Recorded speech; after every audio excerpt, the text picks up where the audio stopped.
Hello and welcome to For Fox's Sake. Welcome to the big show with myself, Pete Selby.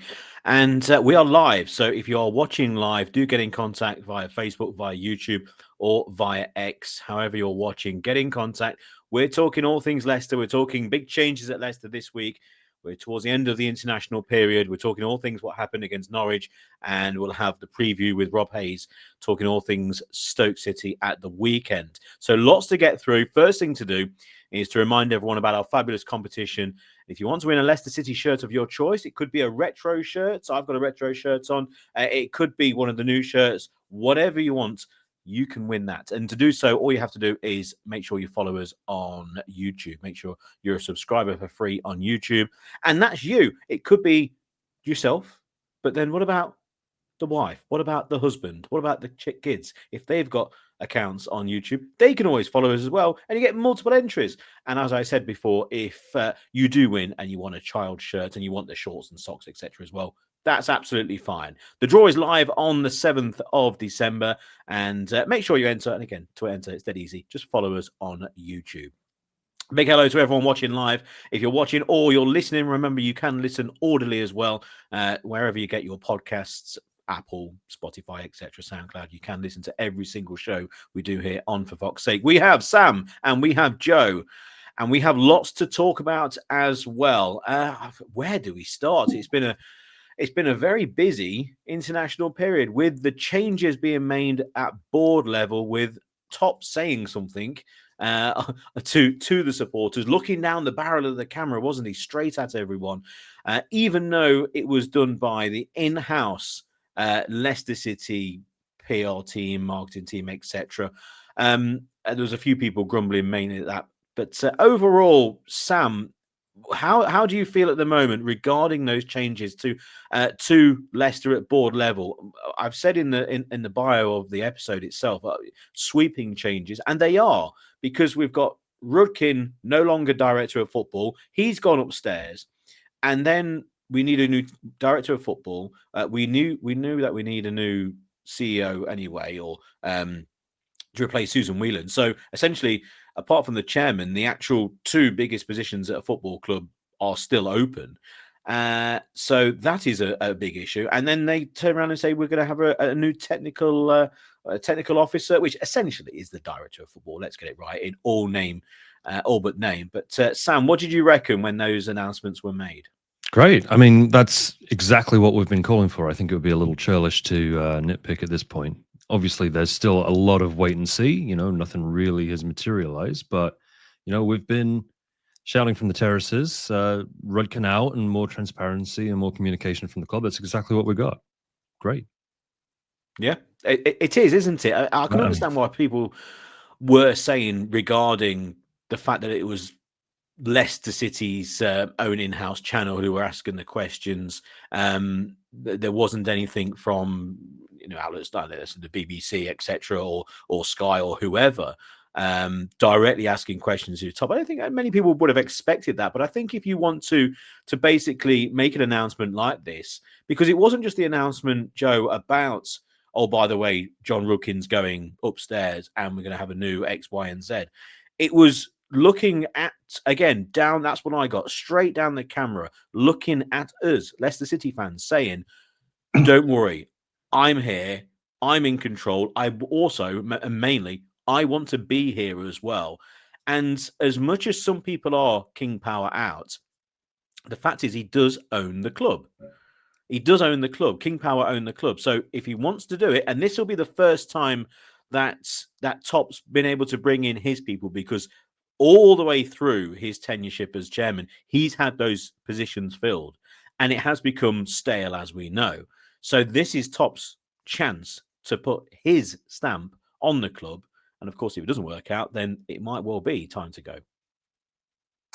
Yeah, I mean, it was a big surprise, really. I think it was kind of like on a Friday afternoon or something, was it? All of a sudden, oh, there was a big interview with Top, and there's a couple of tweets come out, and all of a sudden your ears prick up, and you think, hang on a minute, something might actually be happening here.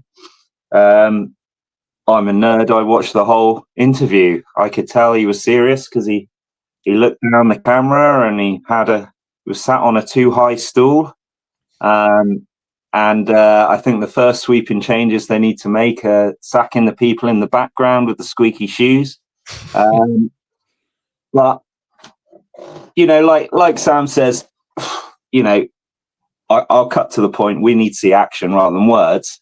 But we've been calling for it, and like Sam says, I think it'd be churlish straight away to nitpick. Although that's probably what we're going to do. Yeah, it was good to hear from him, and it was good. I mean, it wasn't exactly news night. It was never going to be. If I owned a company, I'm not going to, for my first interview in 10 years or whatever it is, I'm not going to get Jeremy Paxman in to give me a right grilling. I'm going to get some friendly questions. But I did think he answered them. There's some good points in there. And, he particularly took a bit of responsibility for the communication breakdown and all that sort of thing. There's two ways of looking at it, really. You can be happy about it and think that they've listened to the fans. Cynical part of me thinks maybe they're looking at the gate receipts as well and that sort of thing, and thought, oh bloody hell, we do actually need to do something about this now. But the fact is that it's gone stale, and it's really nice to see that some things are happening. And he, like you said, he took responsibility for the communication. And also one thing, my takeaway was that he said he wouldn't let the situation go on. So the proof will be in the pudding, but they're the right words, and they're the words that the fans want to hear, really, I think. I will bring you now. Hetcher says check Percy. Absolutely. Breaking news. You two wouldn't have seen this because it's just come through right now that Leicester Premier League charges to be heard next week. And this is from John Percy in the Telegraph, who broke the story about the changes at Leicester at boardroom level. This was 5 minutes ago as we're recording, as we're going out live. So LCFC charged with 3 alleged breaches of PSR. Massive few days in the season for Leicester and perhaps the Championship. So that's next week.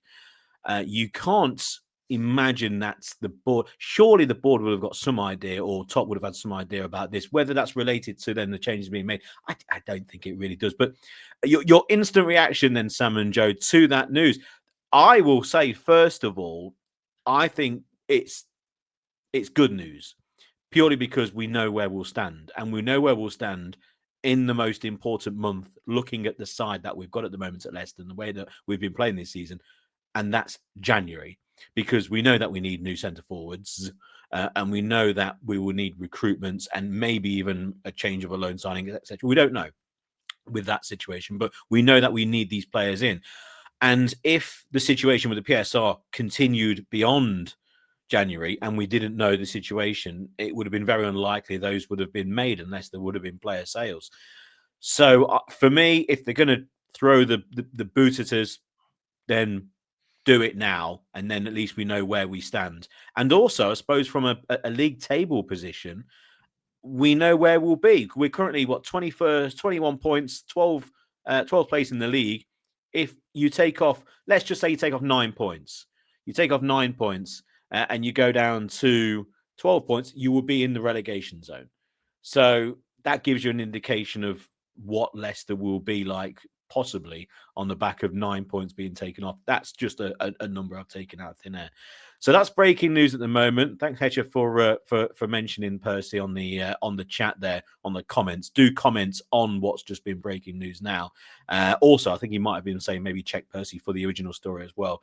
Yeah, do make sure you follow John Percy from the Telegraph. Sam, what do you reckon? So are these, did you say Premier League charges? And is the implication there yes. Okay, but those will still apply penalties in the Championship then this season? Is that the implication? The implication is it will be awarded to Leicester in the Championship this season. I've always been frustrated that this couldn't have got sorted out before the season. I think it's I don't want to say unfair, because I think Leicester's banged to rights on this, and I think we have to take the punishment on the chin, because clearly we were in breach. I don't think we should do a Man City and throw all our toys out the pram. But I'm just disappointed this couldn't have been sorted in the summer, so we knew where we stood at the beginning of the season. I think it's a bit rough to spring suddenly in the middle of the season. Oh, by the way, whoops, 9 points penalty in January, I think that's a bit rough. But that said, we've all kind of expected it's coming. I'm sure the club has been preparing for it in some way. Yeah, nine points would put us, what's that, 12 points just outside the relegation zone. If it's a 12-point penalty, we'll be on equal points on Norwich, above only Sheffield Wednesday, who's on -4. So, goodness me, it's dire straits. We're not pulling up any trees with our play at the minute. So, if we do end up in the relegation zone, do you really back us to get out of it without some big signings in January? I'm not sure. We just played Norwich, and goodness me, they are dreadful, and we looked terrible in that match. That first half was such a rough watch. The two League One looking teams. So yeah, we need some help in the window. Absolutely. Yeah, we really do. But at least we'll know where we stand, Joe. That's the good thing out of this. I mean, the good thing will be no points deducted. The classic Leicester City, isn't it? We're just sat here talking about finally the changes that we've been asking for years, and then all of a sudden, oh yeah, that 9-point deduction that might be happening. Oh yeah, that's going to happen real soon as well. It's always a roller coaster, isn't it? Yeah, I think the only way to look at it is the way you've said, Pete. Otherwise, we're just gonna, it's just going down a spiral of of depression, really, about what Leicester are going to do this season. We've here on the For Fox's Sake podcast, we've got James's prediction at the beginning of the season that we'd get relegated, and as the weeks go on, it seems to get closer and closer. But I mean, would that, if that does mean a 9-point deduction, that's a heavy one, isn't it? Presumably that means that we've really been quite naughty on the PSR front. Does that mean that once that's out the way, we're suddenly going to go and spend on a striker and some decent defenders and all that sort of thing in January? I'd like to think we would. It's difficult, isn't it? Because I pontificated on a few occasions on the podcast that Leicester didn't spend in the summer because of the potential PSR points deductions that we're going to be given. Now, I know they're going to be for a different season, but it's like I said, if we turn up to the hearing having had a very clean summer where we've spent nothing, we've sold as many as we can, and we've brought in only loan players, and we've cut costs completely, then we can walk in, sit down and go, right, there we go. Look what we've done. And you never know, that might gain us 3 points here or 2 points taken off. It might be in the rules that the club needs to show willing to actually be underneath any kind of ceiling of spending, at least having to attempt to, something that a lot of Premier League clubs haven't. So at least Leicester have done that. And that's what I was thinking along those wavelengths, because then if we did turn up and say straight away, we look at us, we've gone and bought a new centre forward for 15 million quid. We've broken the rules on a couple of seasons. We've sold players, yes, but we're still spending money, not left, right, and centre, but we are still spending money. That might not look very good. And of course, they're out for us because we've won court cases against them already. Now, that could be complete nonsense, but that's an angle which does have a resemblance of possibility for me. And again, this will give us a clean slate to then go and buy in January. But even if that's not the case, Sam, even if it was the case that we just didn't have the money to spend, surely now we know, because this would be, in theory, the last PSR breach or the last possible, because at the start of next season, one of the massive seasons of losses where we didn't sell any of our main assets would then be wiped off the record because of the 3-year rolling sequence. That gets taken off, and Leicester would be in a healthy position again in the transfer market. It just depends what league we're in at that time. Yeah, I think you're right. I mean, the theory that you have, I think, is very plausible, and it's consistent with what we've seen. I mean, maybe, yeah, we're just skint, but it's so hard to say how much goodwill we've amassed by doing that, because we know that they've got it in for us because we won the court case and got off on a technicality that both the Premier League and the EFL are, I'm sure, pretty upset that we got away with that. I mean, obviously, we were right. The club was right. They won the case, but it was a bit, I don't know, maybe a bit cheeky. So I'm sure they want to correct that, but we've done all the right things, right? We're not Forest, right? We're not deliberately breaching the regulations for an advantage and, take the penalty on the chin. But, the breaches that we did were advantageous enough. I think we've been pretty well behaved, certainly to our detriment on the pitch. Goodness me. I mean, we need signings. Yeah, I'm very much looking forward to having this specter not hanging over us anymore, because it's clouded everything for the last 2 or 3 seasons. It's made everything so much more complicated, so much more drama off the pitch. Yeah, it would be nice just to be able to say, well, we need to sign players and we need to play football and get on with it. And of course, that's what we've not spoken about in the first 15 minutes of the podcast, have we? We've been talking everything about the board and about possible points deductions next week. And as football fans, we should be talking about players and positions and tactics and what a goal and all that, all the good stuff, Joe, all the stuff that we became football fans. Well, no one became a football fan to talk about who's the CEO and how many points we're going to get deducted. That's not what we were brought up on at all. Let's talk about Hamza Chowdhury scoring an overhead kick, for God's sake. I mean, what's going on there? Have you seen Hamza Chowdhury's overhead kick? Was it him?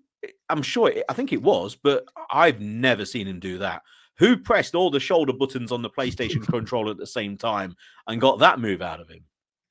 Yeah, my son came running into the room and showed me that on his phone. Must be great to play for like a small nation like that, because suddenly you're Hamza Chowdhury banging out bicycle kicks, aren't you? You're a cheat code. Yeah, brilliant. One thing I will say, just on the PS, that last thing is that I will take a 9 points deduction if it means we never have to talk about PSR again, because exactly that. I'm so sick of it. I don't know. I want to talk about good old Hamza. Yeah, where did that come from, and why isn't he playing up front for us? Who knew? I mean, surely some of the teams we've played recently are about as good as the teams that Bangladesh play. I mean, some of the standard of football that we've seen in the Championship this year has been pretty poor. And actually, on a more sort of serious football note, I'm surprised we haven't quite seen as much as I thought we might have, Hamza, actually. One of these players that I do think at least gives it all when Marty's picked other people, but that's down the road of Marty's strange team selections, which I'm still not convinced. He's almost getting to his best team, I think, now. But, I have a theory for why we haven't seen so much Hamza. I think it's because we don't have another right back, and he wants to start Ricky P, but he doesn't trust him to play 90 minutes. So Hamza's there in case he has to come on and cover it right back, which is, yeah, I agree with you. I'd love to see more of him. Well, I mean, Pereira, I'm looking at the starting lineup, refreshing my memory, which lasts only about 5 seconds, for the starting lineup against Norwich. Begovic, Akoli, Vestergaard, Nelson, Pereira, Wink, Skip, Fatawu, James, Ayew, and Daka. It was a very, very vital 3 points in our relegation scrap that we might well be in this time next week. But it was more than that, because it was the Sakio derby, wasn't it? Whoever loses was going to get possibly sacked Leicester, but obviously their manager certainly if they lost. Such a vital late goal. And it was interesting hearing from James, who then went and scored that goal for Wales the other day in their very strange game against Liechtenstein. But anyway, it was a strange hearing from him, because he said that he likes to arrive late in the box, and everyone says, "Oh, are you a 6? Are you an 8, etc." And he says, "Oh, I'm an 8," and all that. But we're referring to him as alongside wings. I think we all kind of agree his best position is alongside wings, and yet he says he can play in that position further forward, but that's not an 8. That's a number 10 position that I just think he offers so much more alongside wings. I know Skip came in and played okay and did his Skip things against his former club, but I just still would like to see Leicester operate with another player in front of a Winks and James base to a midfield, because if James can get forward, which of course we've seen him do many occasions, and make those late runs into the penalty area, he can do that from deep. He's got an engine. But what a great header, what a great goal. And celebrations which you do look back on, and you never want to crown something straight away as going, this is the turning point of the season, everything's going to be a-okay, it's all fine, and you're sitting there with a big fire behind you. You don't want that to ever happen. You don't want to declare that straight away. But we are a Leicester City podcast. We are fans, and we're probably going to do that. The celebrations were great. Great to see players really getting involved in celebrations. The Winks, the likes of Patson Daka, and those on the bench as well, who came running on as well. Walt Vass was involved, who was on the field late on as well. It was great to see, and then great to see the away fans, which we may come on to as well, who were there at Carrow Road with the players, because again, what you said, Joe, is like we go to watch football. We're not too bothered about what happens off the pitch unless it's a complete calamity. So even though the season hasn't been great, and we've seen it many times with Leicester and many times with every single club will have it, where you score a late winner and you instantly forget where you really are in the league. And you're just delighted because you've scored a last-minute winner, and you go over and you give the big celebration with the players who come over and try and hopefully do the same, and they did that. And you maybe forget about Walt Vass and what's happened in the past. You maybe forget about Patson Daka and the fact that he hasn't scored since the King's been on the throne. It's you forget that. You're just overjoyed of a late winner. Doesn't matter whether you're 8 years old, jumpers for goalposts, or whether you're following Leicester down at Carrow Road after what's been a pretty miserable season so far. Yeah, and me and my lad absolutely celebrated it like that. I mean, Jordan James, he got right. I mean, it was a lovely header, wasn't it, as well? And we don't score many headers like that, which made it even better. Yeah, there's a few bits of nitpicking I could do, but I'm not going to, because it was like we've won a match. We've actually won a match. You know, that's been quite a rare feeling for us Leicester fans. You know, there's some pretty damning stats, and so you know you can go on about everything's not perfect, but it was a confidence booster. First half rubbish, second half. Actually, I mean, it took Norwich to score before we clicked into gear. And for me, the difference maker was Bobby Reid. He came on and had one of his best performances. For me, I want to see him in the 10. Funny player for us so far. He's had some good moments, but then he's had these injuries where he just hasn't really got going, which can be said for a lot of players. But he sort of, when you think of him like Jordan Ayew, just because they almost sort of came at the same time and everything like that. But I think he's got a bit more to offer in front of goal. He was putting Fatawu through nicely. Took his goal really well. One of the few people in the team, I think, that you could actually sort of depend on to take a chance that he should. And so, yeah, I'd like to see more of him, really. Particularly, you know, at this level, he could be pretty good for us. Ramsey's out for, what is it, 6 weeks, something like that? I don't know, and at least another month. So I think he deserves a good shout, actually, for that. Like I say, he took his goal really well, and hopefully gets a bit of a run inside. Yeah, I completely agree. And Sam, you're nodding away. I presume you think Bobby Decordova-Reid deserves that starting role. Yeah, I really pleasantly surprised with Bobby Reid. I just, I mean, I assumed, because, you know, he was pretty poor in the Prem. Everyone was last year. I just assumed, oh, here we go, another has-been that's cashing his paycheck and just going to phone it in. It's not been that at all. I mean, yeah, he's struggled with injuries a bit, but every time he's played, I think he's been really, really good. He's been effective. I mean, maybe this is his level now, but yeah, I think he's done absolutely everything to start in that 10, especially with Ramsey out. I mean, Ramsey, we just don't know how long, and you know, you don't know what the details are loans and whether if it is a long-term injury, whether the player can go back, and then you're looking in January, etc. We shall see. And also with Carranza as well, whether that's a permanent year, or you can say, look, it's not really worked out. Let's send them back.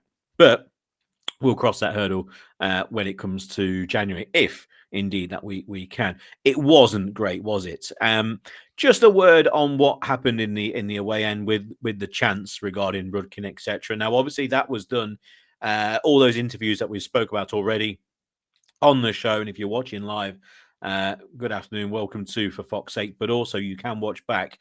Make sure you follow us on YouTube. You can watch back to the live stream, but also there will be the recorded version you can watch in your own time as well. Do make sure you follow us on YouTube, because if you want to enter our competition to win a Leicester City shirt of your choice, maybe a retro one, maybe the new ones, then do follow us on YouTube. That's all you have to do. Click follow, click subscribe on there, and it means you're in to the live draw on the 9th of December. Great Christmas present, eh? So do make sure you follow us there. But if you do listen back to the start of the show, we were talking about, obviously, the changes made in the interview with Top, etc. Now, that was recorded before the game against Norwich.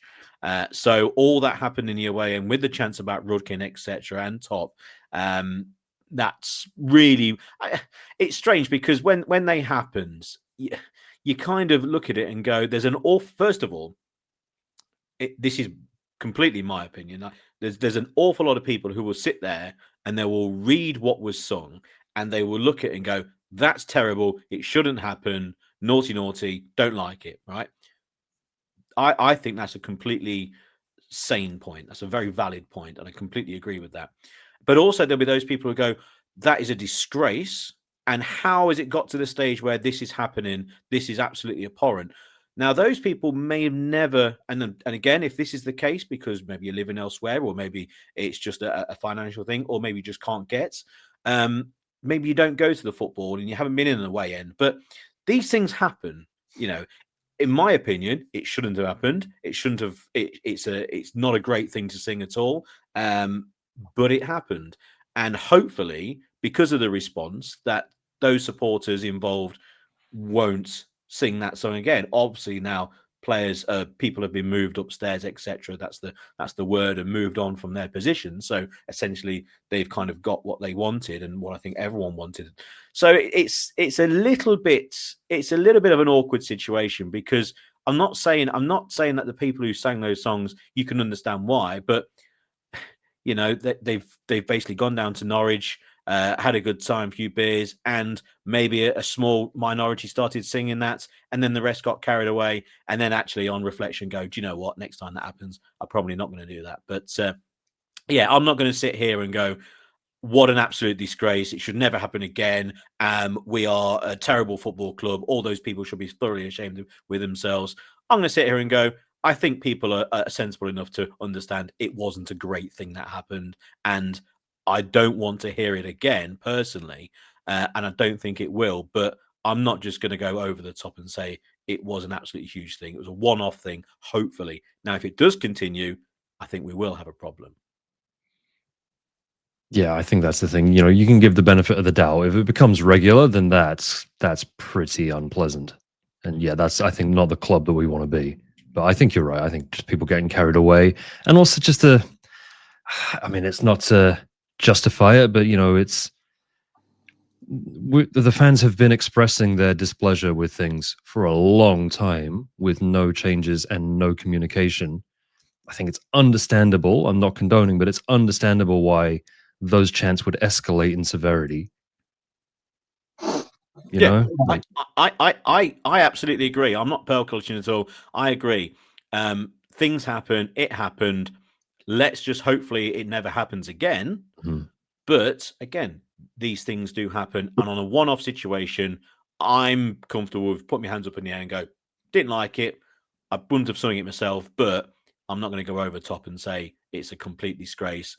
Let's start naming and shaming and start banning people and all sorts. I've seen some very over the top reactions to it. Let's just hope it never happens again. And if it does, then there might be an issue there, Joe. But I think it's something we can mention and then kind of move on. I just feel like the narrative slightly changed, because when I heard about it, It's like, yeah, all right, don't be a dickhead and don't shout anything that's over the top. Everyone knows that. We all know that. If you're going to be an adult, but we also all knew. I was thinking to myself on that first time, yeah, but the club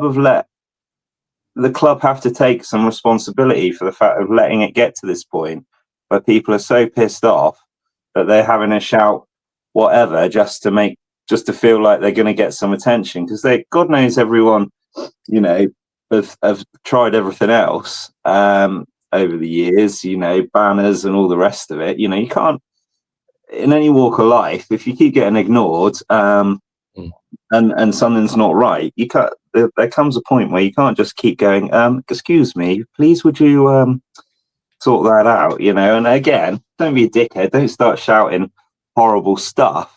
But at the same time, my initial feelings were that the club takes some responsibility. The narrative slightly changed when all of a sudden the next day or 2 days later we get Pop sat on his high chair, telling us all that he's going to do better. So yeah, you would like to think it slightly puts to. I don't think the fans need to stop asking for change and asking for things better. I mean, interestingly, I just yesterday got tickets for the Bristol away match in a couple of weeks, and I just wonder what, it makes me think, 3 weeks time, depending on results and that sort of thing. Again, now we've got news of the points deduction coming in. I wonder what we'll be shouting at in that away end. Only time will tell. But yeah, I think the narrative. Here's a hypothetical question for you. If, let's say 2 months ago, Top had come out and said, all the Rudkin out stuff. If he'd come out 2 months ago and said, look, under Rudkin's watch, we've won 2 championships, a Premier League and FA Cup, Community Shield and quarterfinals of the Champions League. He's my boy, ain't going nowhere. Do you think the death threat chance would still have happened?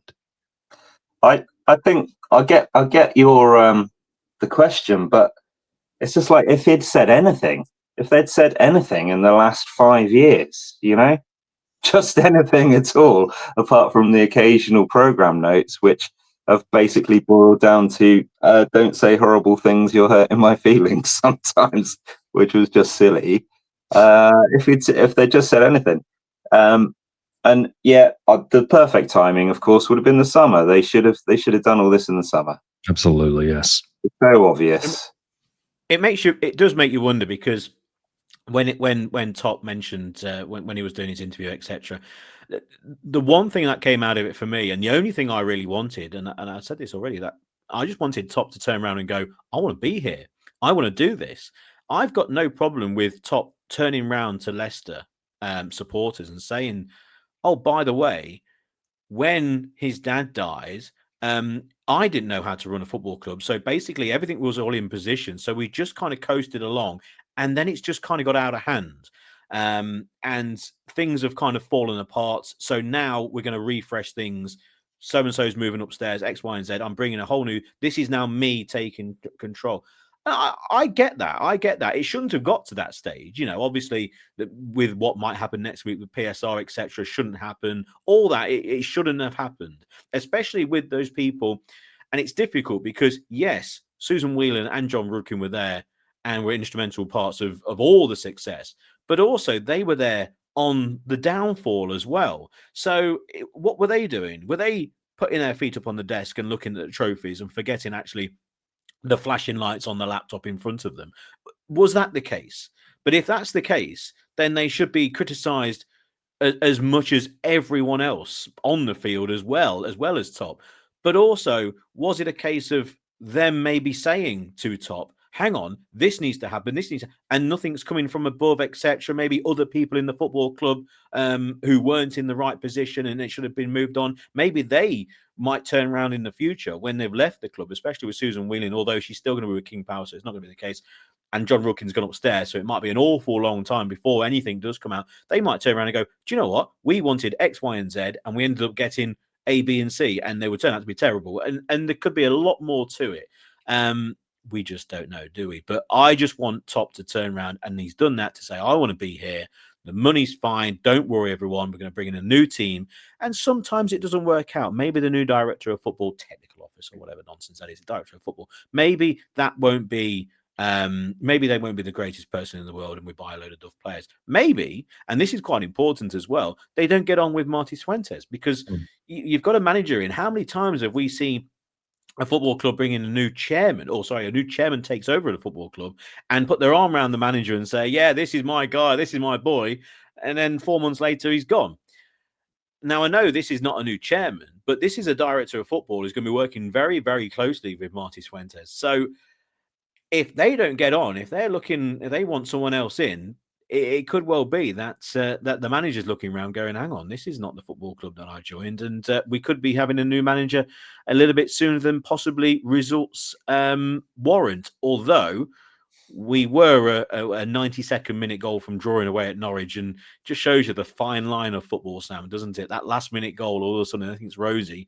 If we lost that game, we could be sitting here doing an episode on possibly who's the next Leicester City manager, and we could be sitting here going, we want a new Leicester City manager. Yeah. I mean, it really, the game changed when Norwich decided to stop playing football and try to defend a 1-0 lead. If they'd kept playing the way they were, would we have won? I'm not sure we would. Yeah, I think if we got in a new director of football who had strong opinions and wanted a new manager, great, actually. I'm absolutely fine with that. I've got, I think Marty's doing an okay job with a pretty average squad. He's not doing a great job. I'm not calling for him to get sacked because I don't know who we could get would be better. But if we had somebody in who's, going to throw some leadership around and have opinions and be forthright in that position, fantastic. I'd love that. And yeah, I thanks, Marty, for everything you've done, but I would happily cash that out for, for bigger and better things if that's what the director of football wants to do. I agree. I mean, you might get someone coming in, and this is, well, it might be what happens, but who knows? You could bring in someone in the next couple of weeks, Joe, who takes a look at the squad and knows already with what we need and says, right, we've got actually a budget now of, however million. I can bring in X, Y, and Z, 3 players here. I can bring them in, and Marty can turn around and go, well, actually, that's not what I want. And all of a sudden, you get that scenario happen very quickly where the director of football the new director of football, technical, turns around and goes, well, hang on, we can get these 3 players. This is what we need in this squad. The managers, I tell you what we could do is we get these 3 players in. And also, by the way, I have really good links with this manager at this football club who's possibly out of work as well. And I can bring this person in as well who can work with this squad, play a very similar way, but also we get on really, really well. And that will be beneficial for that transfer window and future transfer windows. That could be a scenario if Muddy doesn't get on with his new director of football. Well, I mean, I was thinking on a similar vein the other day, and actually it occurred to me what I'd really like to see, particularly with this sort of change of leadership and stuff, is us to sort of go, is risky the right word? I don't know, but do a bit, if you think back along all the Leicester managers that we've had since pretty much Nigel Pearson, and probably including him, and probably because of him in a way, they always seem to have gone with this kind of safe pair of hands or Premier League experience kind of manager. I'm not sure how, even down to like Ranieri, he at the time he wasn't particularly glamorous. Of course, he's a legend for us because of what he's done. But you look through it, then there's Claude Puel. Even Enzo. It was kind of obvious that he's going to come and he's going to play this passing football and stuff like that.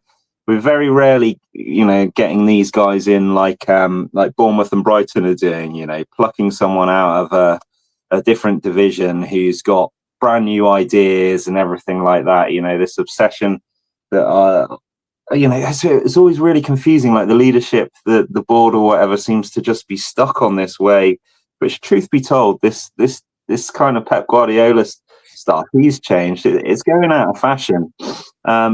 Forward thinking is what I'm looking for. The words I'm looking for. You really want to see some energy coming into the club now. Not just another guy. We're always associated with these same. What we had, Steve Cooper, and it's just like, come on, let's just find somebody that is gonna build a team. Has got fresh ideas about the way football should be played. Is really, all this kind of stuff. Do I feel like Marty's really like that? Not really.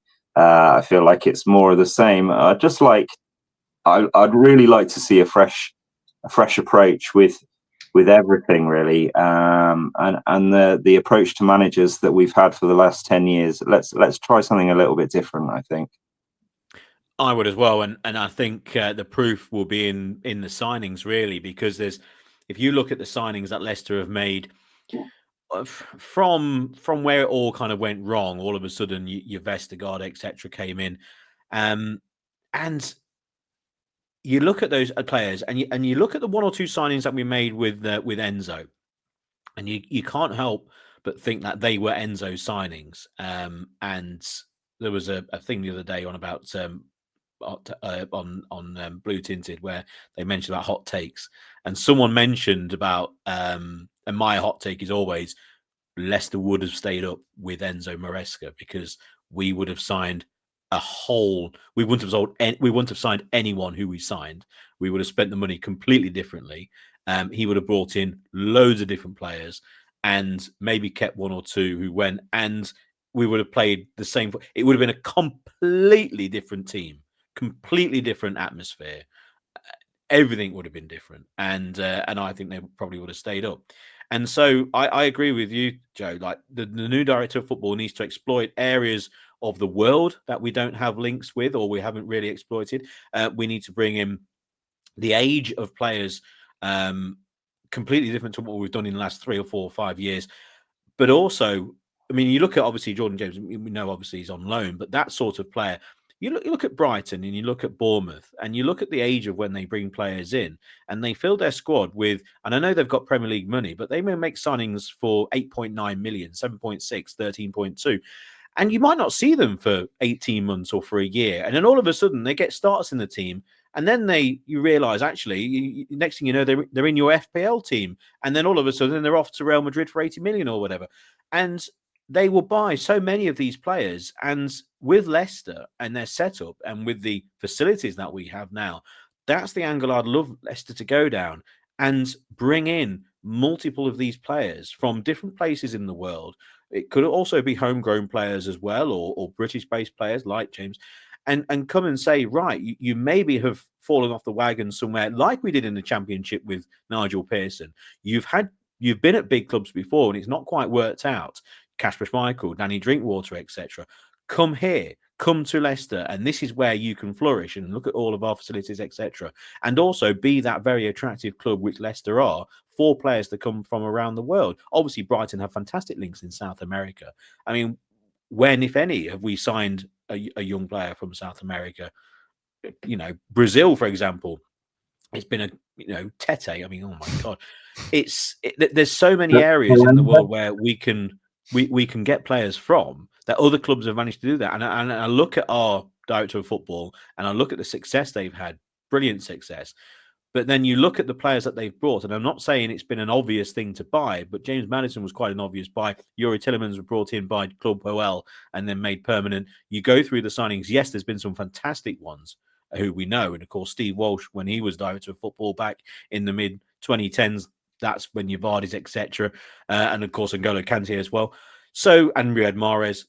So when you look at the signings, I would like to go down a little bit more of that avenue, please, rather than what we've experienced over the last 3 or 4 years. Yeah, I totally agree. I think that something that goes along with that is that you need this culture of the players being hungry.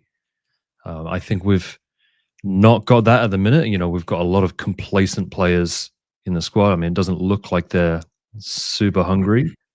And, if you're going to bring in these players that you're going to take a bit of a risk on, or you're going to give a second chance to, there has to be this feeling within the club that you are going to strive. If you're playing for the under 23s, even you're playing just a training, you are doing everything you can to get into that first team, to be a better player, to work on the things the manager's telling you need to improve.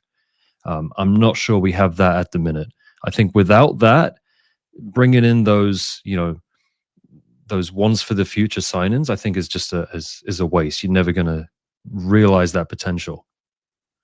And we've got the setup, we've got the training facilities, we've got everything there. One of the criticisms that we saw, I know Matt Piper said this as soon as Seagrave opened, or I guess a year after Seagrave opened, the players think they've made it. It's, they put the feet up like, wow, look at this. Brilliant. We're in a hotel. Like, I don't have to try anymore. We've already got it. We're there. That's something that really needs to be addressed, I think, in order to make the most out of those signings. And we know we've got the youth set up, Joe, but we don't know how many points we're going to be possibly deducted. Bilal says be lucky if it's only 9 points. Bilal, and excuse me, when I mention that, if we do get points deducted and it becomes apparent as we go through the season that we are going to be more looking behind us rather than in front, and playoffs are maybe going to be beyond us, and we're going to be a mid-table side, then of course, excuse me, then of course the attention turns to the summer, and we've got a whole host of players who are going to be leaving because it's the end of their contract. A load of players. The wage bill will just completely collapse, which is good news. And maybe having this appointment of a director of football now, it might be, I'm talking about January and getting that centre forward and getting up with the league, and depends how many points we get taken off and we can maybe make the playoffs, etc., etc. Of course, you're looking positive, but it could be the point that in mid-February, we're looking around going, we're mid-table. Everything revolves around the summer and next season. The squad is going to get completely cut apart by all these players leaving. 90% of them for a good reason, and that won't be a bad thing at all. And then we can then look in the summer and really hit the ground early and try and build a brand new young squad, maybe with one or two of the players still staying in the first team, using all the youth that's coming through as well. And we have a completely different, not first 11, but first team squad at the start of next season.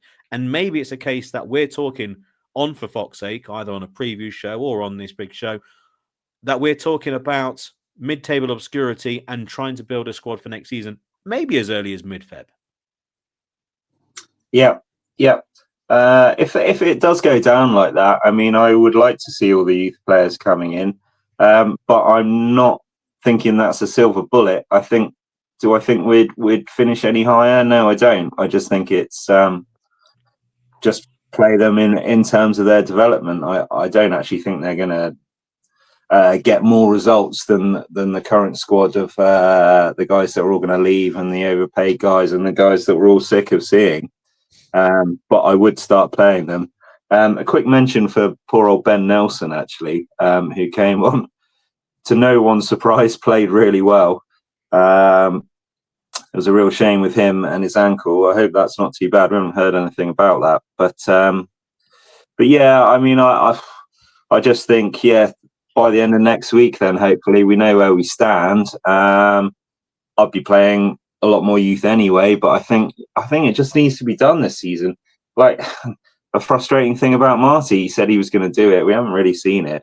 But I'm not silly enough to think that the results are going to be much better, if at all. But just go for it, really. Just as long as we don't get relegated, I suppose. I mean, I said at the beginning of the season, I'd really like us to be in the playoffs, because I've never been to Wembley and I'd quite like to go to a playoff final. But aside from that, it's going to be that. It's going to be this season, that we all thought it would be. It seems like it's turning out like that, I think.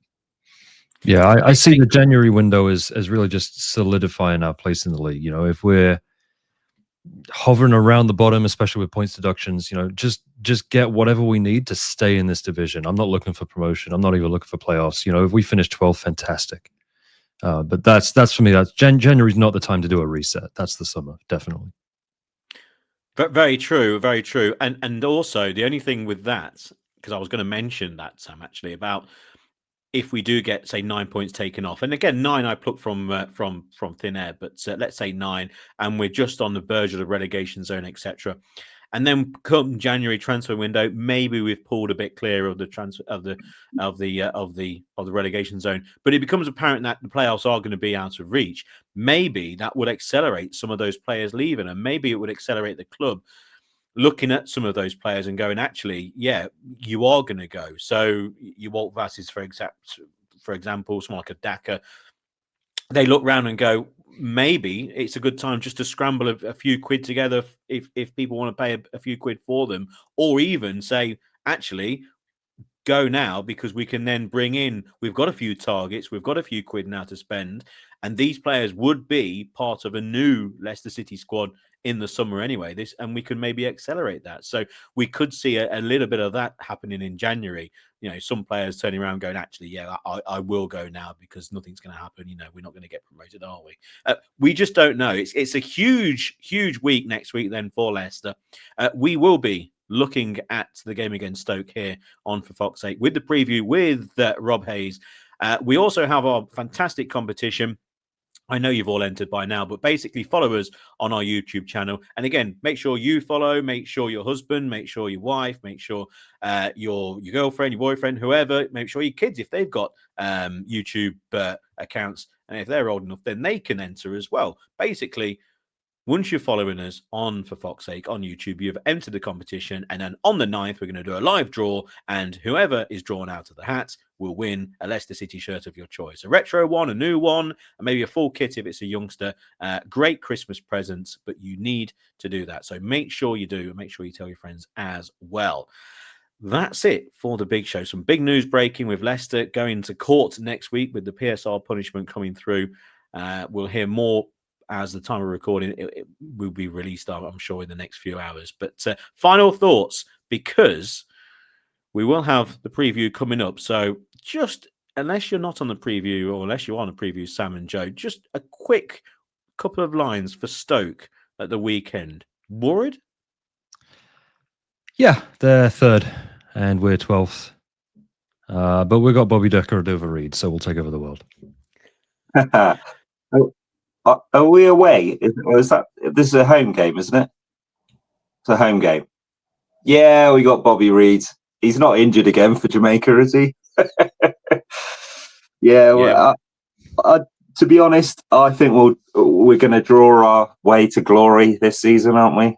I can see a 1-1. Yeah, I think I can see Leicester playing better against a better side, and yeah, I would take a draw. I think a draw would be a good result against a strong Stoke side. But listen out then for the preview with Rob Hayes. Do make sure you turn on that notification, so once they are live, it will pop up on your phone, and you can ask any questions live. But you will get it through, and of course, you can listen on Spotify and on Apple as well as SoundCloud. That's it for the big show. We are going to be recording the Champion Show. Now, with all the news that's happening with the Champion Show, looking back 10 years ago in October and November, and of course in November, that's when Vardy scored his 11th in 11 consecutive games, etc. It's starting to get a little bit of emotional, I'll tell you. I'm doing a few notes, looking back on those games, and yeah, the emotion is starting to wind up. That's going to be released soon. We also have our special BC Shame episode. Myself and James were going through all things BC Game, our sponsorship on our shirts. Who are they? What are they? Why did we have no sponsor at the start of the season? Where are they from? Where are they based? Why can't you bet with them in the UK? And then also about gambling and football in general. Really good episode. It's called BC Shame. You can find that on our YouTube channel. And of course, if you listen on Apple or on Spotify, it's on there as well. So really, really good. I really enjoyed doing that. And I've listened back. It's a good listen. Lots of information. Full credit to James. I was a mere passenger on that, as I was here with Sam and Joe. From everyone here at For Fox's Sake, lots of breaking news with Leicester. We'll be back next week. Listen out for the preview with Rob Hayes later in the week. Also, the FPL show. I've just finished recording that with Matt Elliott. That'll be out tomorrow as well. Don't listen to any of the advice that I give. Matt Elliott, who finished, 86th out of 11 million in the world. He's full of advice on FPL. And hopefully, Leicester will be back in the Premier League at some point. But after next week, it might be a couple of years. But there we go.